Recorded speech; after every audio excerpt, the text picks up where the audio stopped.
Jallo in Toronto. Good morning, good afternoon, wherever you might be. Thank you, dear listener, for tuning in today's Africa. Hope you are all enjoying your Saturday. We have a nice sunny Saturday morning here in Toronto. Those are used to tune in, thank you very much for your fidelity. Those who is your first time, warm welcome and thank you very much for tuning in. And we really appreciate to have you on board today. Without all of you, we won't be able to express our passion and dedication to our dear Mother Africa. Co-hosting with me today, our brother, GB Daniels from Accra. Good afternoon, brother GB. Good afternoon, Doc. Thank you for having me. Thank you. Brother Teo Yao Boke, our producer of this program in Toronto, we really appreciate all the hard work he is doing behind the scene prior to and during the broadcast. Our topic today, Rethinking Africa Caribbean Agriculture Initiatives.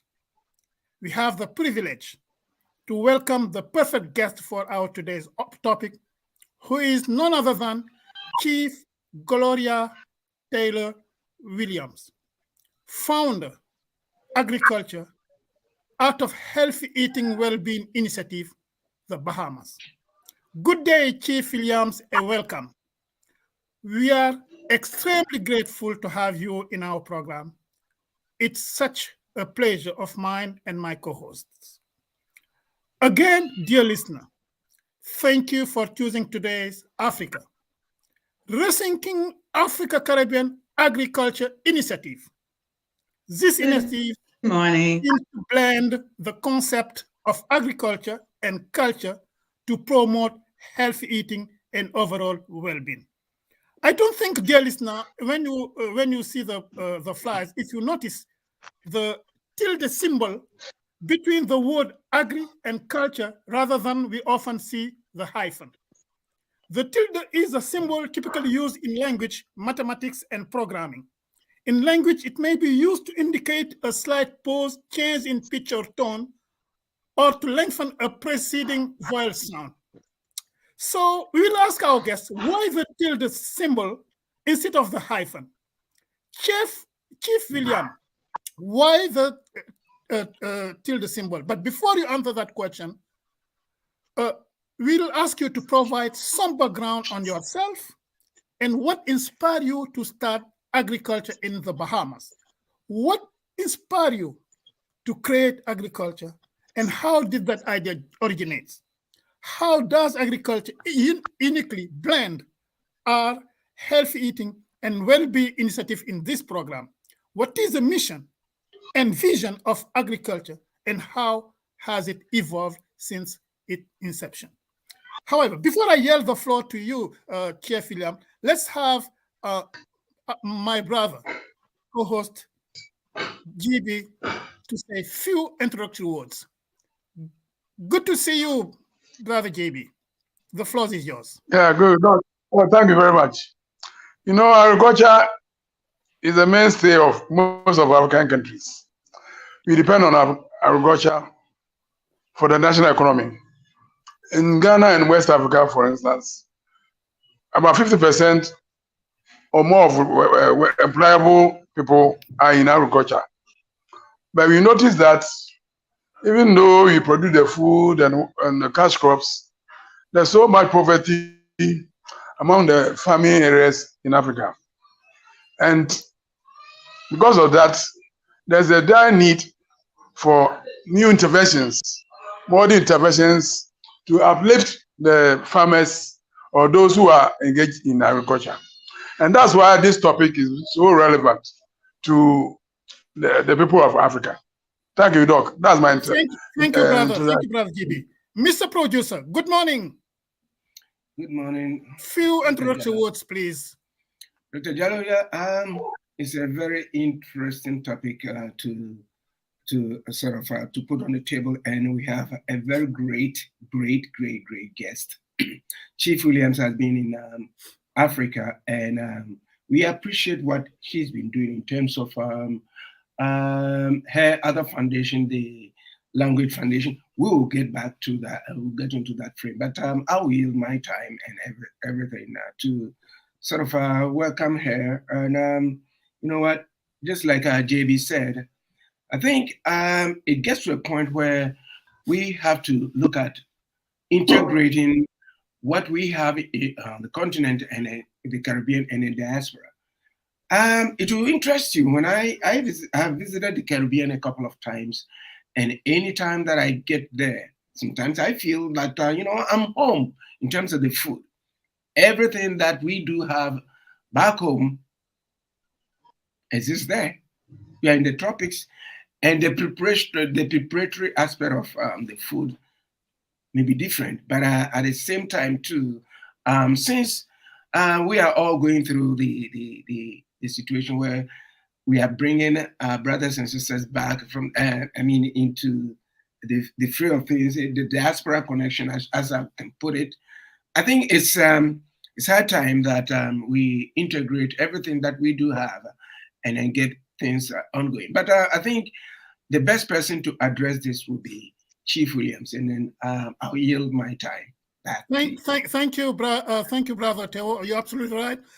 And I totally agree with you. And, the fact we need to integrate, African and African descent, because for me, and my philosophy on that, I already said it, we are one people, African and African descent, wherever you are, whether in Africa, in the continent, or wherever you are in the Caribbean, we are all one people. So we can, Chef William, good day again. We can't wait to listen to you this morning. The floor is yours. Thank you. Thank you all. And may I first say good morning, good day from the beautiful islands of the Bahamas. And I thank you for allowing me to join you on this program this morning, because I'm excited to bring to you the importance of this agriculture. We had a little bit of a technical break in the streaming, but I remember that there was a question afoot that asked about the hyphenated word agriculture. So let me first introduce myself. I am Chief Gloria Taylor Williams and founder of the ELA Foundation, Limited by Guarantee. And this foundation is an international not-for-profit organization, and its associates are introducing the agriculture, the art of healthy eating for well-being at the speed of nature. And the hyphenated word signifies the culture of healthy eating for health, wellness, for healthy returns, for prevention of disease and other things.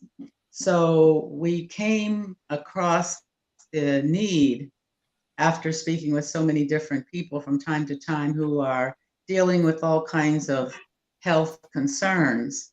And of course, the Caribbean, along with Africa, are pushing the narrative to promote, I would say, advocate and introduce people back to the art of eating things naturally grown from nature. So it's really the culture of healthy eating. So that's how the name came to be. It's a sort of a creative aspect of agriculture, but it speaks to, the farming, the gardening, eating from earth to table, and those things. Thank you, Chief Williams. Now, my first question, again, I think I already asked it, but can you just tell us how does agriculture uniquely blend art, healthy eating, well-being initiative, and also and the culture, because we have agri and culture. I believe the culture is also the art aspect of African and African descent. So how do you blend, those agriculture and culture, let's say? Well, I look at it from this point. I must say that, there's a lot of attention being given on the Sustainable Development Goals. And of course, feeding ourselves is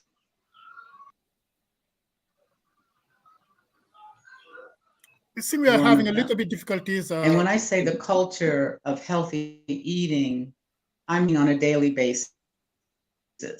In other words, you know, to attain better health, physical and mental outcomes, instead of just surviving. Look at the culture of healthy eating from this aspect. I look at it like an architectural structure. Body, it has. It seems we are having a little bit difficulties. The streaming. So, dear listener, please be a little bit. You know, we are forgive us for that. So we'll try to fix it and we'll come back to you. Yeah, it's technology. Yes, it's you know, it's technology. Sorry about that. Well, while we are waiting for Chief Williams to come back, we can say, given the, I think Brother GB touched it a little bit. So, given the vulnerability of both Africa and the and the Caribbean to climate changes, initiatives I guess should prioritize, you know, climate smart agriculture practices, and this should include, you know, the use of drought resistant crops, efficient water management, and sustainable land practices. And I believe this should be, you know, also the government, the leaders in both, you know, whether in Africa or Caribbean, should be involved and help the population, you know, to work in that direction. Brazil GB, what can you say about that? I think you touched it a little bit. Maybe you can develop, and based on what you've seen in Ghana. Yeah, because you notice that, as I initially alluded to, majority of our people are sustained by agriculture, but they are peasant farmers, and their acreages are small. So that with the present climate change and the soil degradation and the land tenure systems, you notice that they can do only small acreages. That will not be even enough to feed themselves. Ghana, for instance, even though we are an agri country, you notice that we import almost everything by way of rice, the legumes, flour, maize, poultry, and even mutton. So even though Ghana is an agriculture country, we notice that we import every basic food needs that we have, everything that we need. And as Chief Williams said, she's linking agriculture to healthy living and healthy feeding. So that if you can produce the various components that give you the nutritious meal, somebody is hold it. Somebody is doing something. Somebody is doing something. Hitting something in the background, so it's kind of distorting what you're saying. Is that from your end? Yeah. So if you can. Yeah. Okay. Okay. Go ahead. Okay. Go ahead. Yeah. Okay. Thank you. So that's.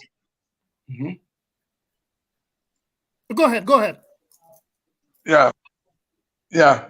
So that if the country's staples cannot be produced internally by our farmers, it means you cannot have nutritional meals, and those nutritional meals contain the various vitamins and the energy-giving products that will give you healthy living. So that if you can produce the basic agricultural products, then you cannot have the healthy living. If I got Chief Williams very well, he was linking agriculture to healthy living. And it's very important, because then we have to go back and look at the way we have been doing our agriculture in our various African and Caribbean countries. we have to change the new policies, change and bring in new policies. Policies that will give the farmers a good non-tenure system, a good acreage. Government should plan their land tenure system well so that the farmers can have enough acreage to plant. And then now that the soils are being degraded, what policies can we put in to replenish the forest? Because then we have been using the chemicals, fertilizers, all this while. So in Ghana like this, when you go to the farms, most of the lands are degraded. Can we encourage our farmers to do mixed cropping, mixed farming, so that they can rear animals, poultry, piggery, goats, alongside the farm produce, so that instead of using the fertilizer, we can use organic manure to replenish the soil. And what about now that the climate change is affecting all our water bodies? How do we give them water to irrigate their lands? So, and talking about irrigation, you also you realize that in Ghana and most African countries, the farmers produce the crops, and that's what they feed on. So at the end of the cropping season and the start of the new season, they don't even have planting materials. They don't have enough money or finance to prepare the land. So these are issues that should bring government policy into the agriculture, agriculture in various countries. So we have a lot to say, but I wanted Chief Williams to come in so that then we can ask the questions. Yes, thank you. So this is what I would say. Yeah, thank you, Brother JB, and you're absolutely right. As you said, we need to advocate, policies, with the government. So I believe we need to consider I'm sorry. Yeah, we need to consider a few keys here. We need to consider, some kind of technology integration to embrace, integrate modern agricultural technology. We need to invest in education and training program for farmers to improve their skills and knowledge in modern agriculture practice, business management, and marketing. We need to have diversification in terms of the crops, market access, and value chain. We need to have a community engagement, and I think it's one of the mission for agriculture, leads by Chief William. We need to have sustainable practice. I think to talk about it, we need to have what is also very important. It's lacking in Africa and Caribbean, access to finance, and it's very important to help the financial resources for let's say small holder farmers, cooperative and agriculture entrepreneur, so they can achieve through microfinancing initiative, subsidize and support for credit union. I believe we have a lot of things, it needs to be done in order to have the agriculture aspect to be developed and to give the opportunity of African and Caribbean to move forward and to make sure, we are taking care of, our resources in terms of agriculture. Brother Teo, I believe we lost Chief William again. So maybe you can add what I just said and what Brother JB said, waiting for Chief William to come back. Sorry about again, dear listeners, we have this morning difficulties. I think it's Chief William, she's having difficulty to streamline the program this morning. Brother Teo, what do you have to say? Well, I would like to tell you the secret between myself and JB. JB and I went to the same school, and we took a course called agricultural science. We had a basic agricultural knowledge about what we have to do. But then fast forwarding it, I think with age and with wisdom, we've come to the realization that we cannot separate what we do have right now from the past. Just like what JB is saying, Africa needs to move into a mechanized form of farming to be able to identify which source of food that we have to be able to grow and eat.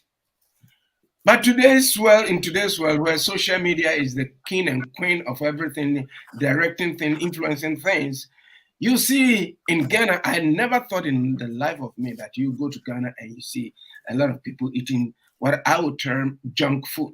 Junk food meaning food that, processed food as opposed to growing your own food and eating them. And I quite remember, if I can fast backwards, in one of the governance structures in Ghana, I would say, one of the military coups in Ghana, the government of the day, what the government of the day did at the time was that it called something, an operation called Operation Feed Yourself. The Operation Feed Yourself policy that the government brought saw the average Ghanaian looking back. In their backyards, they could grow anything. They could grow everything and anything that they could eat and support themselves. But I think we are being influenced heavily by foreign structures. If you go to visit people and then, they don't serve you certain types of food, it means, you go to people and they want to show off and then say that, oh, I serve that person that food and that food, which is alien to us. So I think where Chief Williams is coming from is the fact that we have to be able to develop certain agricultural policies that can benefit us so that when we are eating right. Pizza is alien to myself as an African living in Africa. We have plantains, we have bananas, we have cocoyams, we have so many things that we can look at. Because if we have to look outside, it means what? It means we have to import them into the country, thereby sort of affecting our foreign exchange reserve. So I think it's a very great idea that Chief Williams has founded to bring our attention to the fact that we can grow our own food and eat them rather than to look outside to import alien food that, that we cannot sustainably maintain.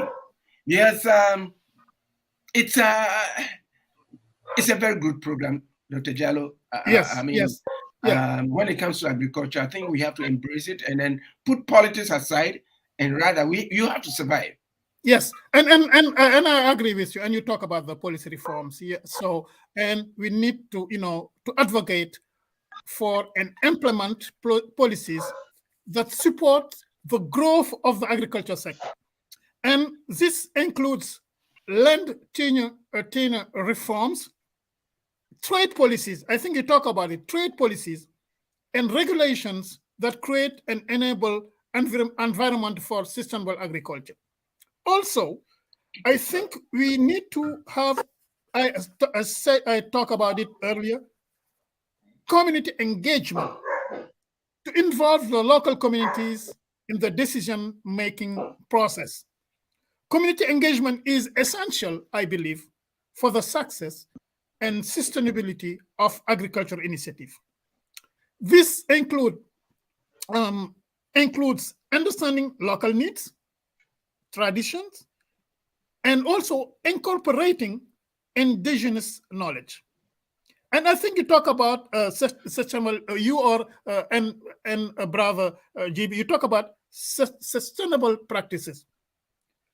Promote sustainable farming practices that prioritize environmental conservation. Even organic farming for the healthy food also, and integrate, let's say, pest management. The way we'll have sustainable practices.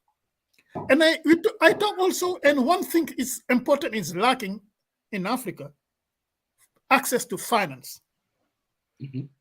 Because without finance, the small holders, farmers, or cooperatives even agriculture entrepreneurs, they won't be able to achieve their initiative. So they need support from the government, from, let's say, credit unions in Africa, and some subsidies. If you don't have this, if these are finance, we can't go nowhere. I think we have Chief William back. Chief William, sorry, I know we are having difficulty this morning with the streaming. So hopefully, this will be resolved. So we are saying no at the beginning, and while we are waiting for you, we are debating a little bit.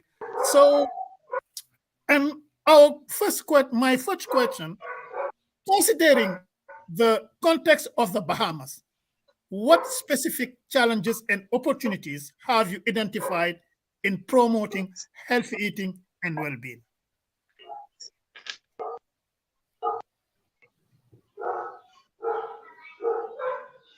I think we're still having problem with. Yeah.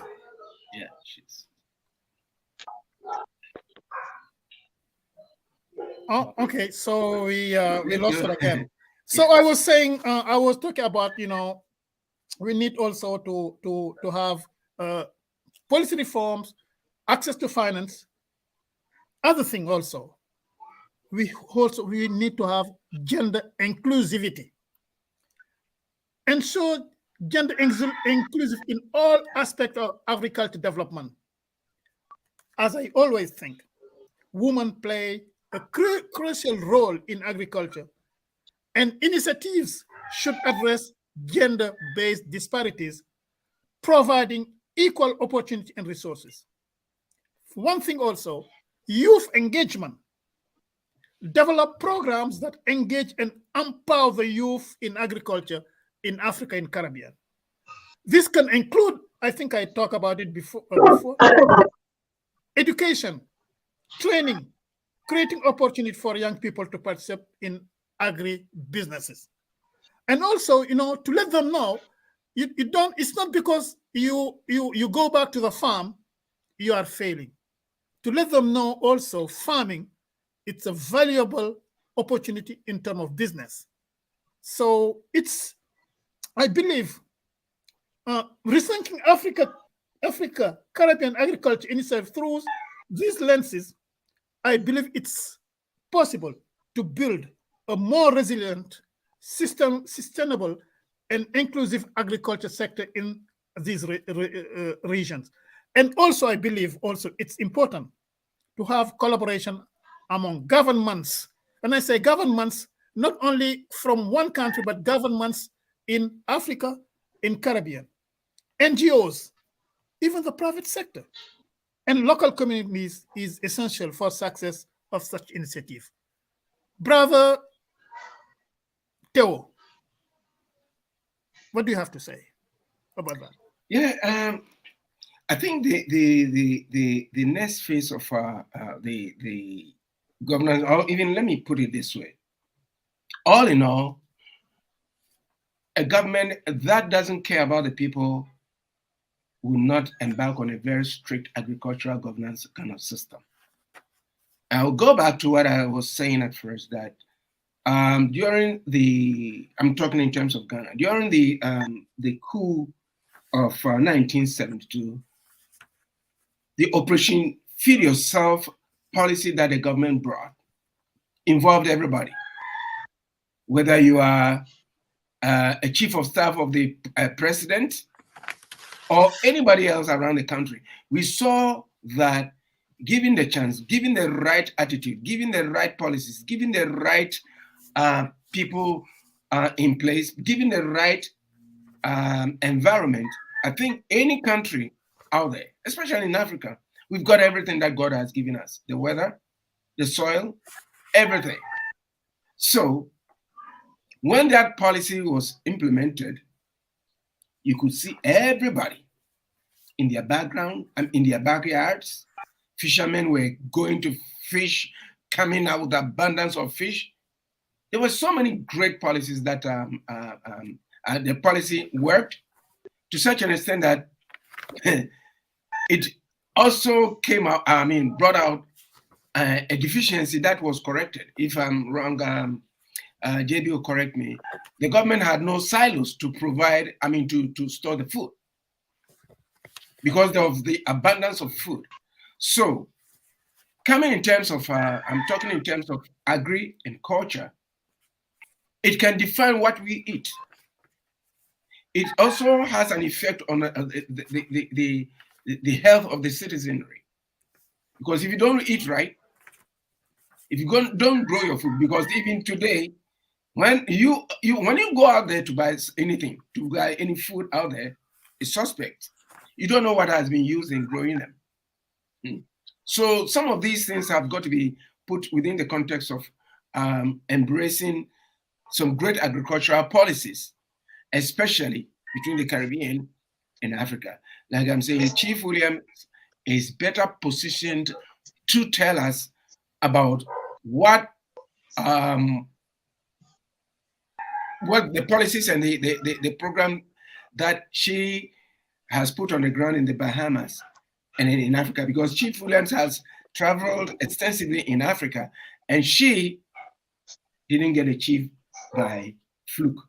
She will tell us about how she came up with the chiefs. And so when she's talking about agriculture and Africa and the Caribbean, she's better placed to tell us. So, Chief, I yield my time. Dr. Okay, thank you, Brother Theo. So, Chief William, sorry again, the technology is hurting us this morning. But anyhow, so I was saying,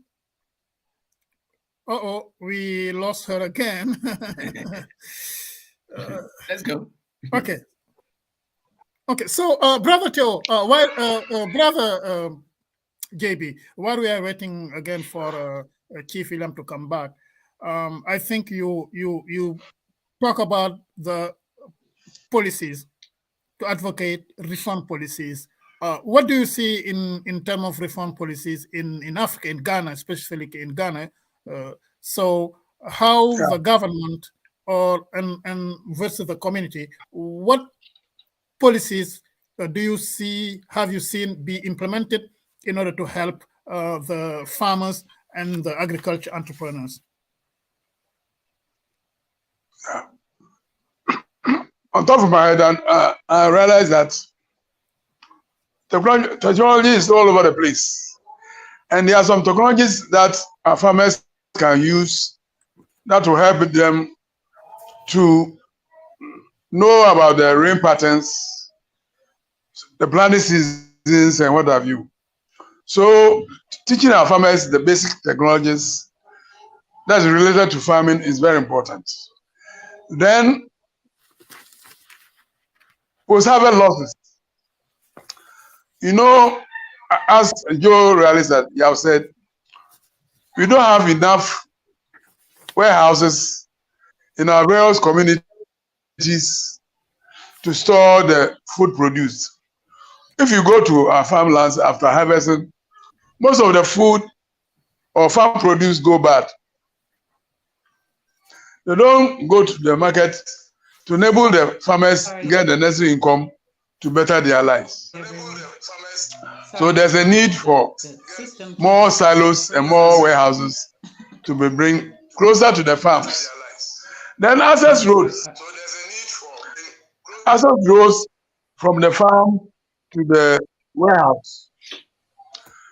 We have to, most of the roads to the farms, at least I'm talking about Ghana that I know, are very bad roads that most drivers and cargo trucks are not ready to ply those roads. Because when it goes to the farm land and go and load and come back, the next day he has to visit the mechanical workshop for maintenance because the roads are so bad.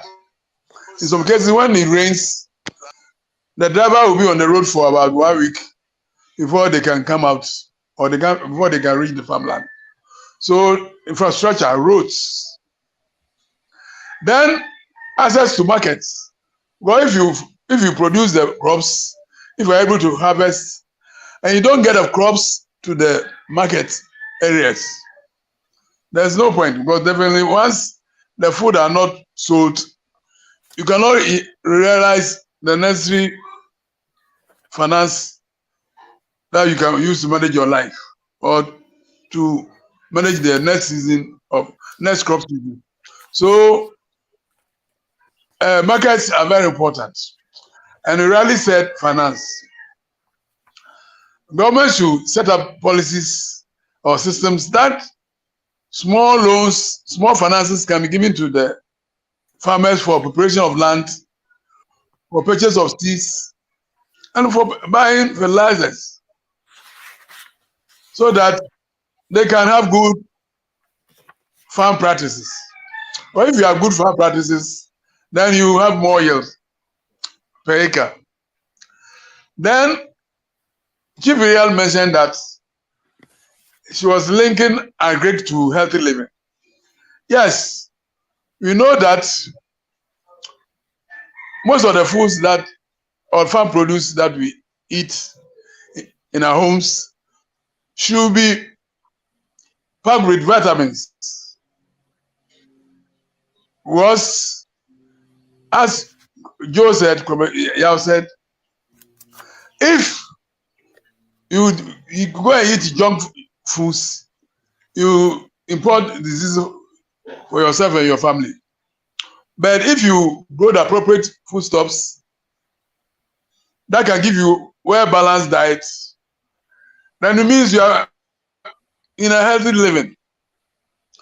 So in our communities where we have the community health nurses, I think occasionally they should go to the villages, they should organize diabets to teach our farmers about healthy living and what crops can give them healthy living.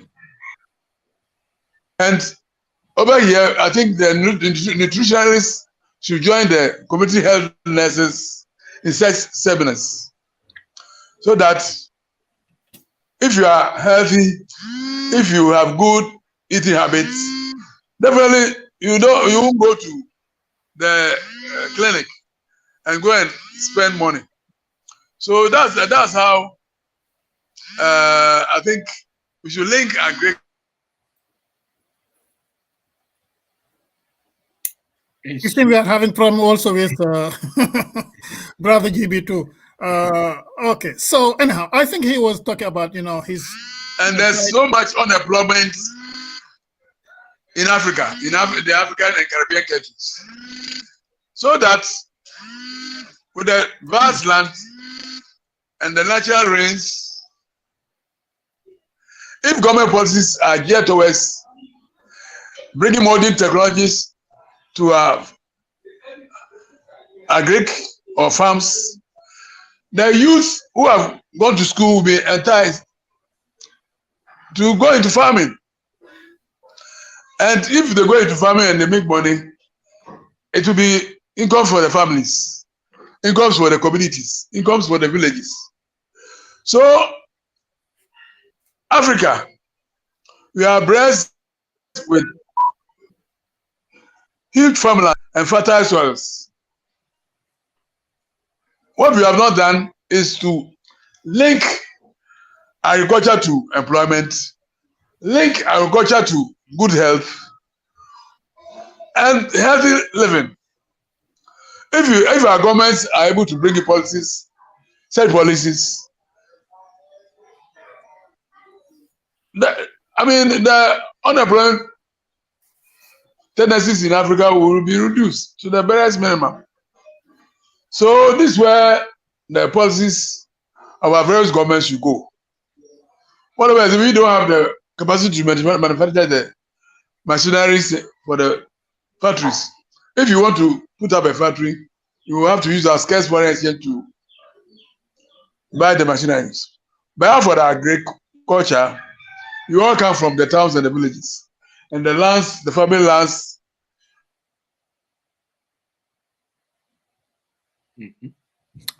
I think Brother GB, we are losing him. Anyhow, I think he was Are there?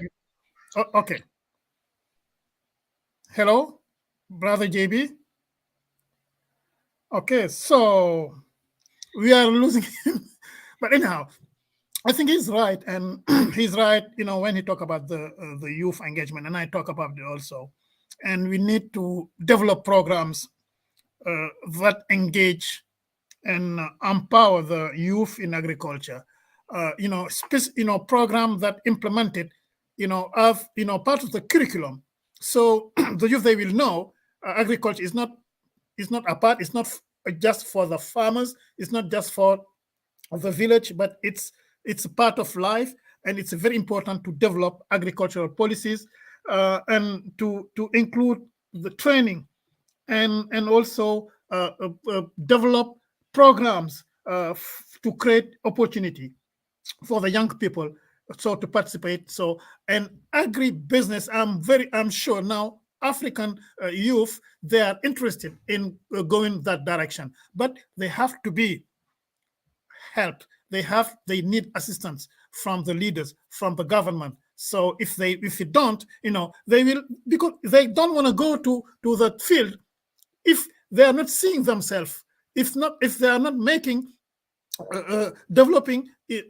successful businesses, they won't go. They will try something else. And unfortunately, it's what we are seeing these days. Instead of trying to develop our continent, of the Caribbean, they try to go in outside, to go west. So which is not helpful for the development of our communities, our Africa. Brother Theo, what do you have to say? Yes, I'm in total agreement with what you said. Unfortunately, JB and Chief Williams are having some streaming problems. But you know what? At the end of the day, that's way is technology.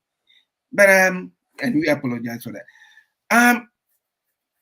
Dr. Jallo, have we also talked about or spoken about the fact that it could be also the lack of great or potent agricultural policies can also lead to economic security and insecurity, because a hungry person can do whatever he or she would do.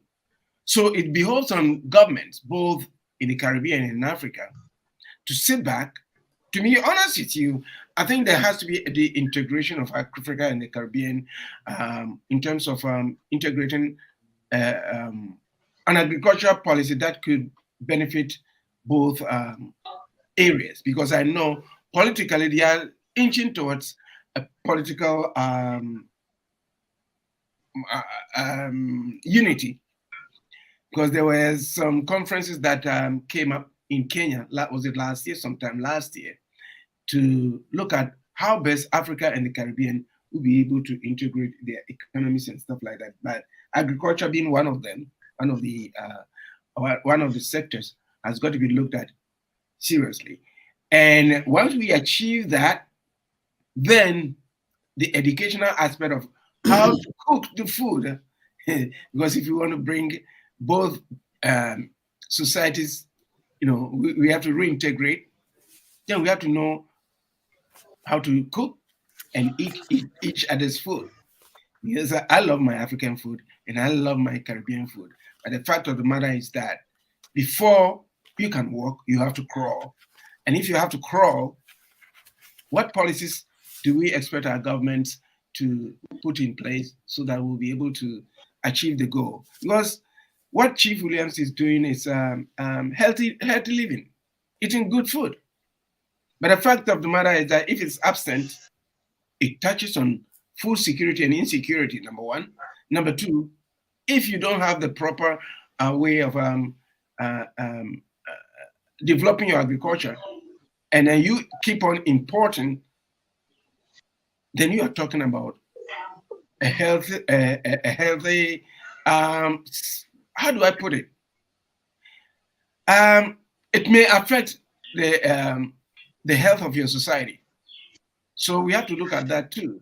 So growing the food, eating it, preparing the proper way, and then developing some sane agricultural policies will be able to help.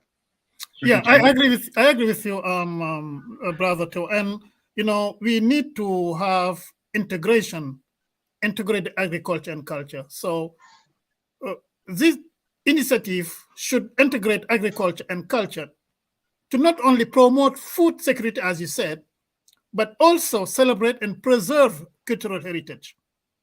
So it should contribute, this kind of initiatives should contribute to the preservation of traditional agriculture practices and indigenous knowledge, and support and promote the diverse culinary traditions of Africa and the Caribbean, both locally and globally.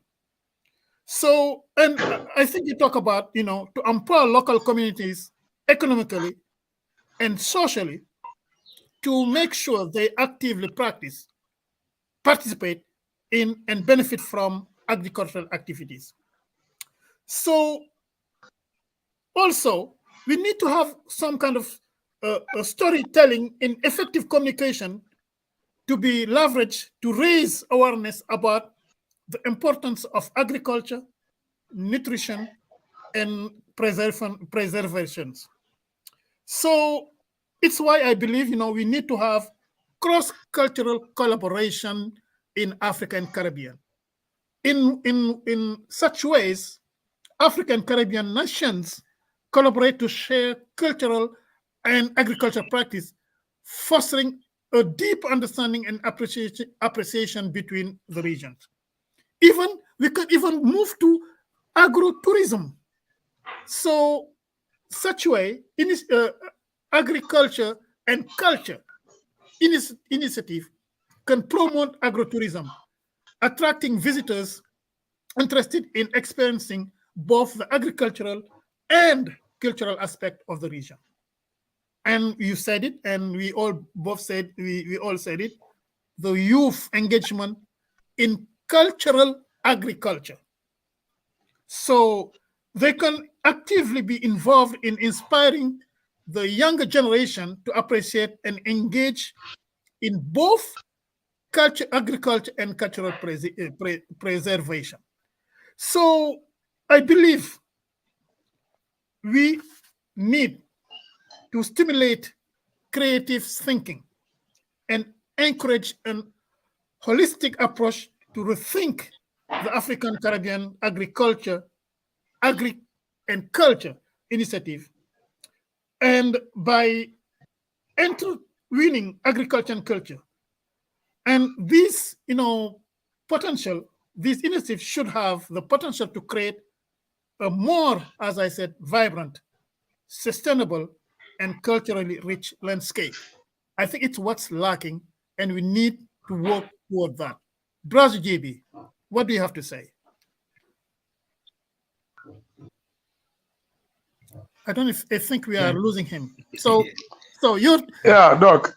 okay. Yes, the floor is yours. Yeah, I'm here. I'm here.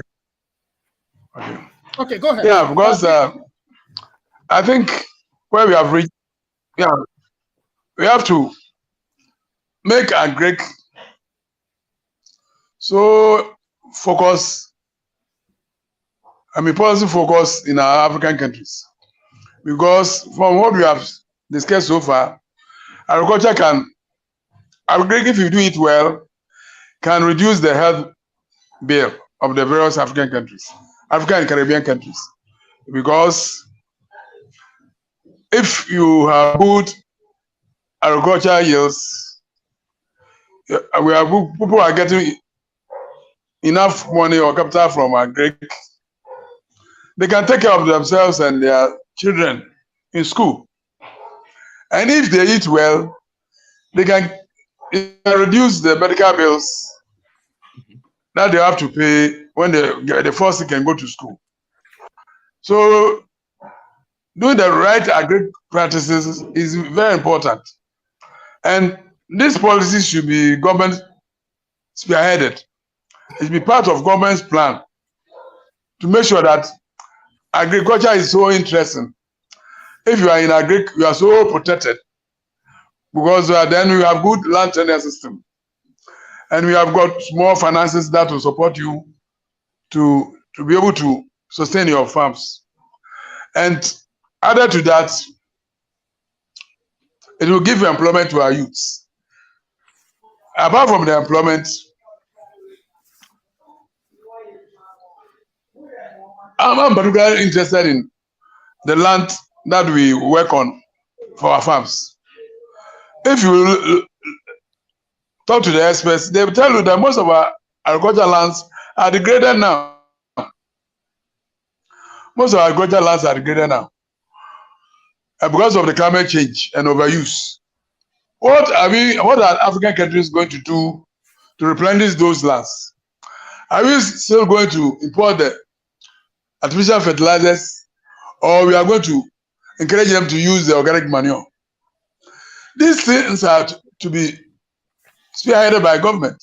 There should be government policies, because hitherto I don't think African countries have really taken agriculture seriously.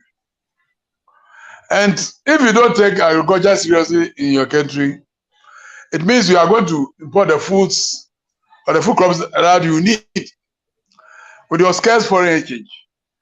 So agriculture should be a game changer for all African and Caribbean countries. The government should look at agric as what will push it out of poverty. Look at agric as what will make us independent, really independent, economically and politically. But as it is now, our governments are not taking agric seriously. Agric that can really give employment to our youths should really be taken seriously. And as we have already discussed already, if you plant the right food crops and we eat rightly or healthily, it means it will reduce our medical bills. So, yeah, I thought Chief William was coming, but we miss him again. We miss her again. Yeah. So, Doc, I would say that. Can I jump in here? I think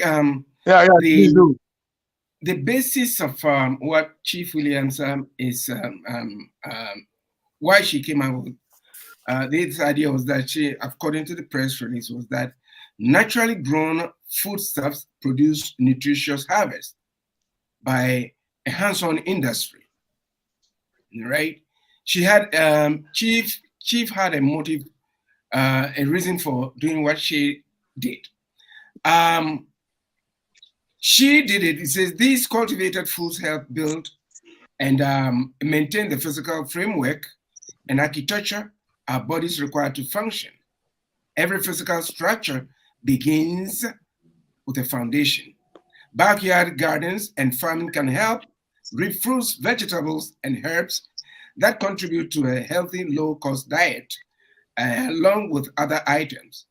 Gardening is found to be a meaningful reward of physical activity that provides a dose of vitamin D and improves moods. Its benefits are endless. And I believe strongly that Chief Williams had a motive for establishing this project. And it's aligned to what I indicated before. In 1972, the Operation Feed Yourself policy in Ghana addresses what Chief Williams has brought about. So you know what? It's not something that is new, but she has done well. And this agriculture foundation that she has, has got to be emulated by a lot of countries. If so many people are listening to us, growing your own food is the best way to do anything. Tell you what, in the summer, I don't mince words. I don't do anything other than to do a backyard gardening.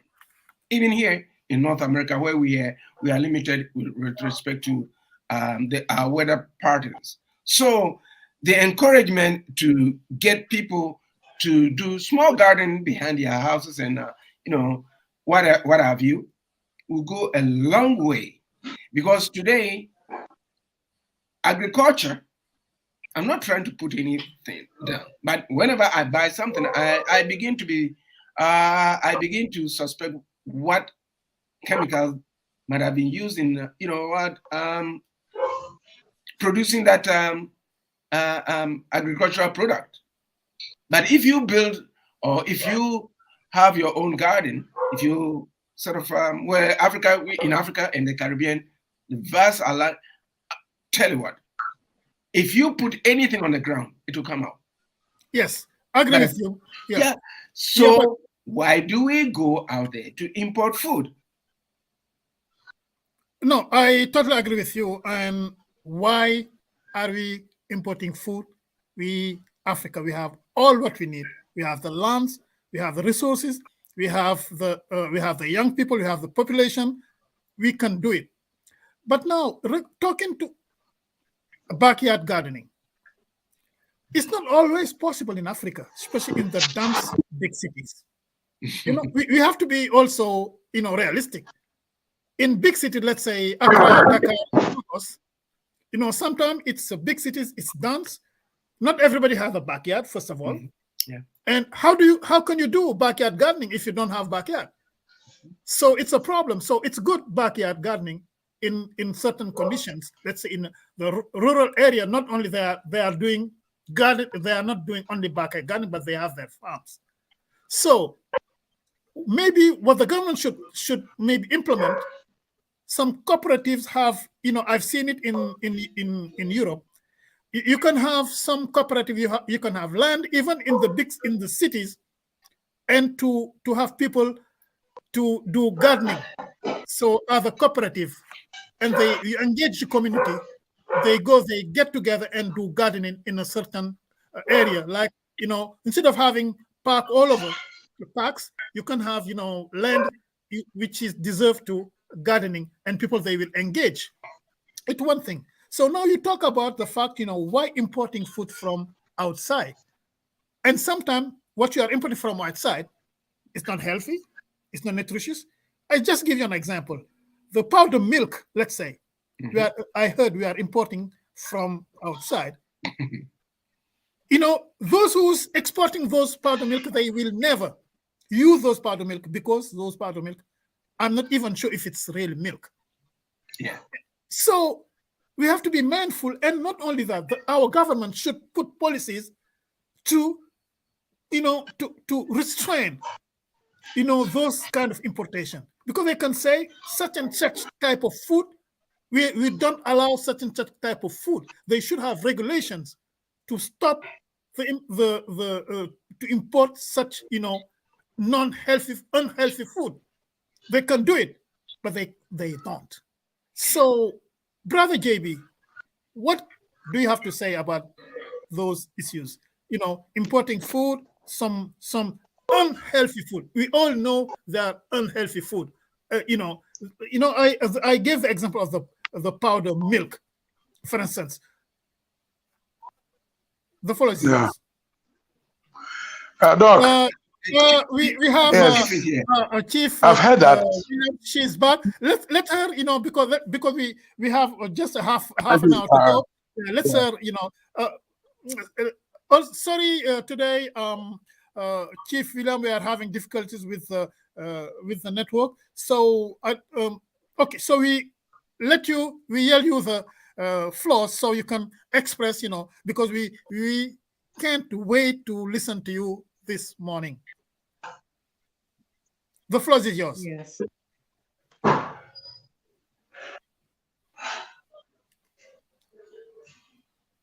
Can you hear us?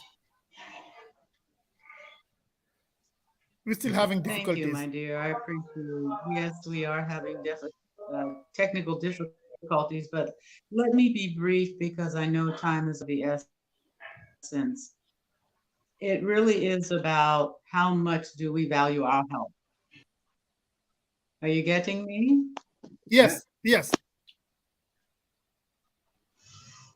Hello? Yes, Yeah, go ahead. We are getting you. Go ahead. We lost one. Okay, Brother JB, we go back to you. The floor is yours. Yeah, go ahead. Go ahead. Yeah, Chief William says the issue is how much we love our health. And I was saying that I've heard that most of these foods that we import have been produced so many years and stored in the warehouses. And so when we go and import, that's what they bring to us. They don't give us the freshly grown food. So food has been stored for so many years, and most of its value has been lost in what we import. But I particularly am worried about the effect on our economies, our foreign exchange. Ghana, for instance, all the difficulties that we have is the foreign exchange, because we are a nation of importers. We import everything that we require, including topics. So the little foreign exchange that we get, we use it to service loans and to import food products and machinery and medical equipment and drugs. So then what do you have as a nation? But God has given us a vast land, an army of youths who have gone to school, but there's no work for them. So how can our governments now concentrate on agriculture and make it such that make it entice to our youth who are educated and knowledgeable, who can read technology, so that if the Minister of Agriculture is bringing new technologies in agriculture, they can read it, rather than our old fathers and mothers in the village who are not educationally endowed.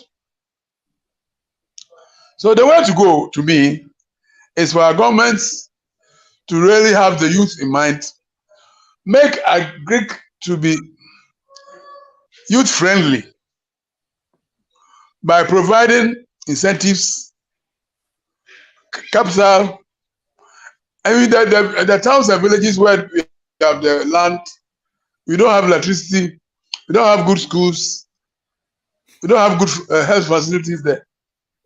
How do you expect somebody who has gone to the big town or city for secondary or university education, after testing all the goodies of town life or city life, you tell him to go back to the village without toilet facilities, without good schools for their children, without lights, to be happy with agriculture?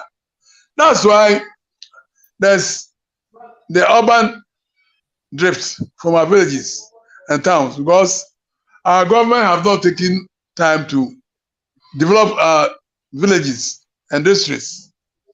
But if you are going to really concentrate on agric, then government will have to earmark some part of the budget to these villages to make them habitable, to make them youth friendly, so that the youth can go there. And of course, as we have already discussed, if you are encouraging the youth to go to farm, definitely these young guys have just come out of school. They don't have any capital. They don't have any finances. So the basic things that they will need to venture into farming, I mean, the government should, through soft loans, provide them, so that after harvest, the farmers can pay back. But if you don't, if you are as an African government, you don't do all these things, then what we are saying here will just be academic exercise. We are just mentioning the problems and solutions, but we are not. It is not going to have any benefit for our people. But I believe, as Chief is coming, as Chief have been saying, the emphasis is on health. Yes, she's back. Chief Williams is back. Chief, are you hearing us? I am back, and I keep getting knocked. Yes, yeah. Go ahead, please. Go ahead, please. Yes, I'm hearing you. Okay, go ahead, please. All right, let me be brief by saying this. You know, supporting small-scale farmers helps us feed all. And gardening also assists the necessary nutrition, you know, the vitamins, the minerals, with natural benefits to build and maintain our overall operating system from head to toe, our human structure. We lost her again. Yeah, in essence. Yeah. Just before I give you the, she was saying, I think, and Braj JB replicate this. How do we love our well-being, our health, our well-being, our health? So I think we should have educational programs that aim and raise awareness about healthy eating and sustainable agriculture practices. So they should engage with schools right at at a young age, engage with schools and educational institutions to promote the message of healthy eating. And I believe they don't do it. We don't do it in Africa. We don't do it to those schools. And in this respect, if right at the beginning of at the young age, they educate people, be careful, be mindful about your health in terms of what you are eating, in terms of exercising, etc., in terms of the cultural aspect, I believe this can help when they become adult to have better better aspect in terms of eating health. Brother Theo, what do you have to say about that? Yes, unfortunately, we couldn't get Chief Williams to give us the reasoning behind why she formed it. What I know is that the basis of agriculture, the art of healthy eating for well-being initiative, is based on the fact that for Chief William, she believes that, naturally, right? Naturally grown foods produce nutritious harvest by hands-on industry. We agree that. And she goes on to say that backyard gardens and farming can help reap fruits, vegetables, and herbs and contribute to a healthy, low-cost diet, along with other items. She insists that gardening is found to be a meaningful reward for physical activity that provides a dose of vitamin D, because you work in the sun and it's an advantageous situation for you and improves moods and benefits are endless. According to Chief, she says that according to the Healthy Caribbean Coalition, that's HCC, in partnership with the Childhood Obesity Prevention Civil Society Organization, CSOL, in Nassau, Bahamas, has taken on the challenge of supporting sustainable food practices by the reins to promote backyard gardening, farming, sharing helpful information, showcasing similar and other items grown in the region by the Eastern Caribbean states. She says that experts recommend backyard gardening as part of our food security response. Farming is another. She says, let's get back to our roots from earth, improve health, which supports small-scale farmers. Small-scale agriculture is 2-4 times more effective at reducing hunger and poverty. And basically, that's what Chief Williams is all about. Encouraging people to go and farm. Backyard gardening is the ultimate way to protect your health against all odds. Because you know what?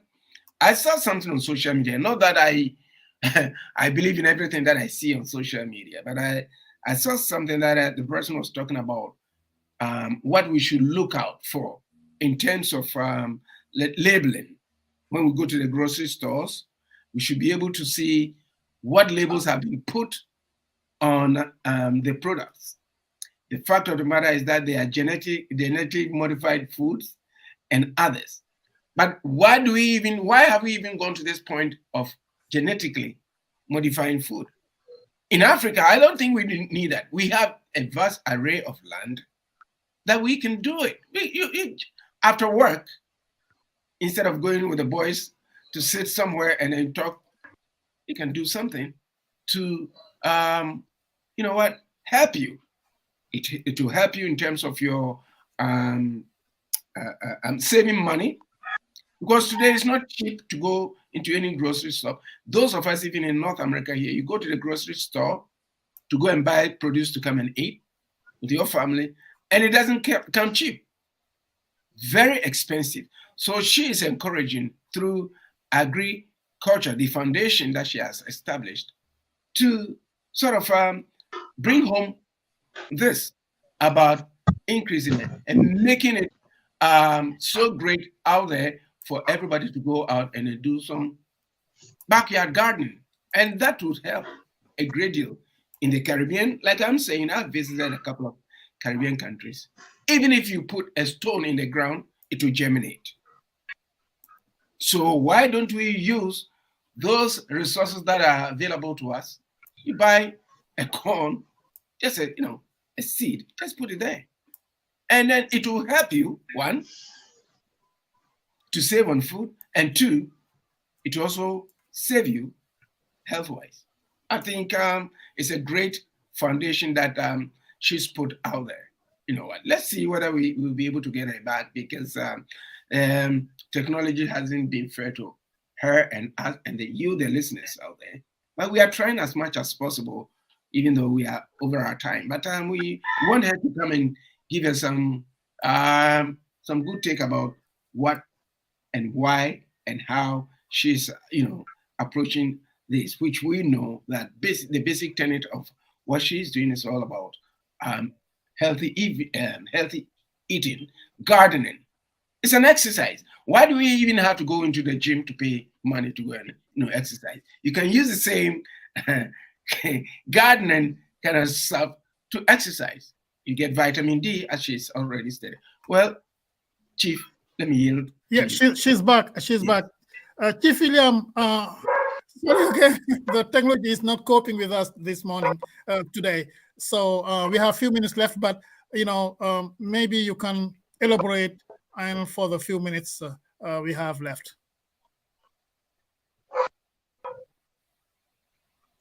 Thank you. And I'll say very quickly that we have a digital download that people can go on the website and look at, download. It gives you wonderful information but it example of many of the benefits the wild wings naturally grown. So thank you for your time today. Sorry that we had such technical difficulty, but I appreciate you reading the content so that people get the gist of what the art of healthy eating for well-being at the speed of nature is about. And I bid everyone a wonderful weekend and happy holidays. Yes. In fact, Chief Williams, we need to have you back. Right, we need to have you back. If you are available, next week, next Saturday, or the Saturday after, before holidays, we need to have you back, because we really need to listen to you. We what you have to say about Yes. this wonderful mission you are doing. So we need to have you back. Producer, maybe you can set up either, if she's available next Saturday, why not, or the Saturday after. But we really need to have you back. We really need to hear what you have to say about this wonderful initiatives. Brother JB, final words before we close. Thank you. Yeah. Schedule, and Thank you. I think happy to come back, and we'll hopefully find a stronger access so that we can continue to spread the word on this call to action. Thank you. Thank you, Chief. Yeah. William, Brother JB. Yeah, Doc. I think Thank you. I think Chief Williams is doing a very great job for Africa and the Caribbean. And definitely, even though we've been talking about agriculture, we're not linking it to the health benefits to the individual or the individuals. But I think you has pricked my mind that we can plan agriculture in such a way that we can link it to the right foods to eat. That will give us the benefits by way of vitamins and ingredients for good health that will make our bodies functioning well. Because somebody can do a lot of great work. So I would say it's unfortunate we lost Chief Williams throughout for most part of the program, and we have asked her to come back, and we hope that next week you will come back and have full time to educate us on what she's doing with the NGO. Doc, that's my last words. Thank you. And actually, I was reading. So one of the mission of the foundation, I think it's Aile Foundation LBG, Limited by Guarantee, and she was saying it's a not-for-profit international group of humanitarian for preservation of indigenous languages. She's not talking just about agriculture, but about culture. She said Africa, as prescribed by the United Nations Indigenous Languages Year in 2019, in concert with the United Nations Declaration Right of Indigenous Peoples, DRIPS. And they said their mission for their foundation is one of the humanitarian interests to uplift the status associated with African languages, whether at home, which is very important, in education and in society. And they said, in no way does this pose to eliminate mainstream languages.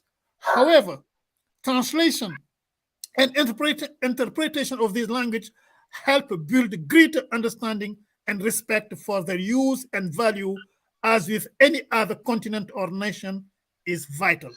And she said, to highlight the importance and status associated with African languages, they said, we are the fabric, a network by which culture, talent, and human interest are combined. And she said it's about dignity, respect, and value. And she said the Aile Foundation LBG has garnered the interest of several countries regarding the importance of preserving indigenous language. Africa, with effective engagement in projects that can be translated into local languages. It's really important, very, very important. So it's not only about healthy eating, it's also about our culture, to preserve our culture, to have our own storytelling. It's very, very important. Final words, Brother Theo. Well, Chief Williams has been on the program before, and she brings with her an array of knowledge. Chief Williams is a sub-chief in Igbo land in Nigeria. That's why she has the name Chief. So when she talks about healthy living and stuff like that, I think she is coming from the point of view of, she's seen what she has seen. That's why she has come up with this agriculture initiative. And we applaud her for that. And we will continue to support her and her initiative. And yes, we will bring her back because there's a lot to be discussed. Because when we come on this radio program, it's not all about politics. It's all about how we survive as a people. Because what God has bestowed upon us, I don't think we have used even just a little bit of them. And it's criminal not to do that. Because if we have been given the resources to utilize for our own benefit, then we should be able to do that. And through the gardening and through the foundations that she has, I think we will be able to better explore what she has, because she'll be great to tell that story. As I always say, if you have a story and don't tell the story by yourself, and you get somebody else to tell the story for you, it becomes his story or her story. And this is the forum for her to come and share her story with the rest of the globe. And then Thank you, Brother Teo. And actually, she's beautifully blending the agricultural aspect the healthy eating aspect, the well-being aspect, and the cultural aspect, because she's talking about language too, to preserve our languages, to promote our languages. So it's a very, very important, and so thank you, dear listeners. Thank you, my co-host. Thank you, dear listener, for tuning in today. Unfortunately, today we have a little bit technical difficulties, but we'll be back next week. Same time, same platform. Bye now. Thank you. Thank you too. Bye for now. Happy